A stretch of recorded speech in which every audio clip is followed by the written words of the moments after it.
So guys, balik lagi sama kuliah sore. Oke, ini adalah Redmi Book 15, sebuah laptop pertama yang dibawa Xiaomi masuk ke Indonesia nih. Kita kan udah sering bahas ya smartphone milik Xiaomi, dan hampir semua produknya itu kita suka banget sama apa yang mereka kasih. Terus apakah ini bakal berlaku juga di laptop yang baru pertama kali mereka mulai di Indonesia? Oke deh, langsung aja kita bakal bahas si Redmi Book 15 ini. Yang pertama dari segi desain. Jelas di sini kalian bisa lihat desain dari Redmi Book 15 ini udah cakep banget kan? Desainnya simple dan minimalis. Terus di bagian depannya ini juga kita bisa lihat ada brandingan Redmi yang cukup kecil dan ada juga tagline si laptop yaitu Power Your Creativity. Oh ya, material yang dipakai ini berbahan plastik ya dengan finishing matte berwarna abu-abu gelap yang feel simple-nya ini makin kerasa. Buat dibawa jalan misal lagi ke cafe gitu, si Redmi Book 15 ini udah kerasa mewah banget ya buat ukuran laptop di kelasnya. Layarnya ini juga udah bisa kita buka dengan satu tangan ya, meski saat bukaan terakhir itu agak sedikit ngangkat buat bodinya. Buat bobot laptop ini juga kerasa cukup ringan buat ukuran laptop 15,6 inci. Yap, cuma 1,78 kg aja, dan itu membuat si Redmi Book 15 ini masih enak banget buat dipakai keluar-keluar karena nggak berat-beratin tas. Oh ya, layar 15,6 incinya ini itu pakai panel TN ya, yang sayangnya ini masih agak kurang di viewing angle-nya. Jadinya kalau kita nggak lihat persis berhadapan dengan layarnya, itu warnanya bakalan kacau. Nggak cuma warnanya aja sih, kontrasnya ini juga. Jadinya ya buat orang yang matanya ini sensitif banget sama display mungkin bisa mempertimbangkan hal ini dulu. Buat bezel-bezel layarnya ini juga masih kerasa agak tebel nih di sisi-sisinya. Di bagian bawah ini ada logo Redmi, terus di bagian atasnya ini ada webcam yang punya resolusi 720p aja. Buat kualitasnya nih, coba kalian nilai sendiri. Oke, ini adalah perekaman video dari webcamnya si Redmi Book 15 yang aku lihat tadi resolusi maksimalnya itu cuma di 720p aja, 30 fps. Dan buat hasilnya seperti ini. Kalau misal kalian pakai buat Zoom meeting, ya suara yang dikeluarkan seperti ini, terus buat kualitas videonya juga seperti ini. Kalian bisa menilai sendiri buat kualitasnya kayak gimana. Oke, kalau buat keyboardnya ini udah enak banget ya buat dipakai. Tombol-tombolnya ini nggak terlalu kekecilan atau kegedean.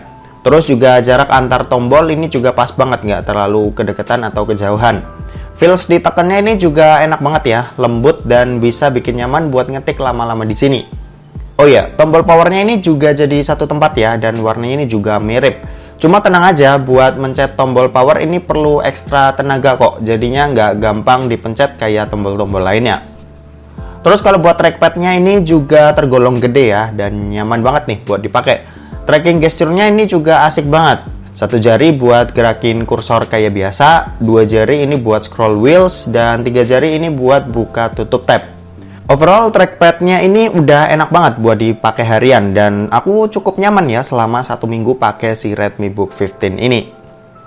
Sementara kalau buat portnya sendiri, ini di bagian kanan ada Kensington lock, Ethernet port, satu port USB 2.0, SD card 3.0 reader, dan ada lubang jack audio.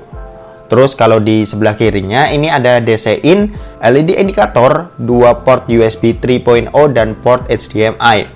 Yap, belum ada port USB-C yang perannya ini cukup penting ya buat laptop zaman sekarang.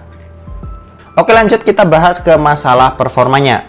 Jadi Redmi Book 15 ini pakai prosesor Intel Core i3 generasi ke-11, RAM 8GB DDR4 single channel, 256GB M.2 SSD SATA yang kecepatan tulis dan bacanya ini nothing special ya, yaitu cuma 500 MB aja. Kalau dites pakai Geekbench 5, ini bisa dapetin skor yang cukup menjanjikan buat laptop harga segini, dan kayaknya Xiaomi itu cukup bisa banggain hal itu. Buat dipakai kegiatan kasual, misal ya kayak meeting online, nulis-nulis lah, atau browsing-browsing, si Redmi Book 15 ini udah aman banget buat dipakai.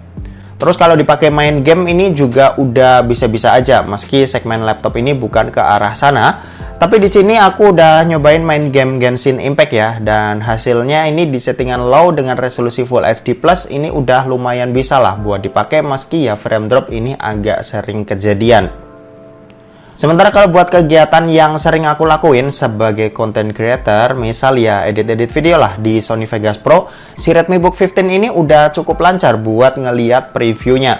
Meski kalian bisa lihat nih, layarnya ini cukup banyak ya, dan kelihatannya ini berat banget.